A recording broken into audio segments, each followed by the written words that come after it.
BNP প্রতিষ্ঠাকালীন আমার ছাত্র জীবনের শেষ, বয়স বেশি না, 23-24 সাল। সে সময়ে বিএনপির প্রতিষ্ঠাকালীন আমি বিএনপির সদস্য এবং গ্রাম সরকার প্রধান। এখানে গ্রাম সরকার তো আসছে কিনা আমি জানি না, আমার বয়সী লোক তো প্রায় নাই বললেই চলে, আমার বয়স হলো 70।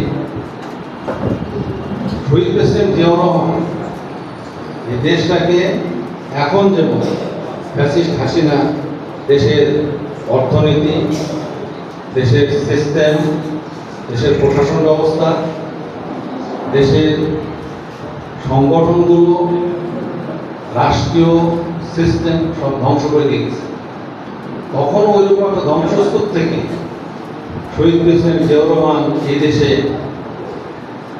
প্রথম নিমের চালা 175 জন শ্রমিক সৌদি আরবে নিয়ে যান, স্টিমারি মাটি সহ। তারপরে যারা আপনারা হজ ওমরা করেছেন দেখেছেন নিম গাছ, মক্কা শরীফে কোনো গাছ ছিল, ওইখানে গাছ রোপণ করেন, সেই গাছ যে এখানে করেছিল। ওইখান থেকে ম্যান পাওয়ারের সূচনা। আজকে এই ম্যান পাওয়ারের যে টাকা রেমিটেন্স, ওই দিয়ে আজকে দেশ চলছে। গার্মেন্টস,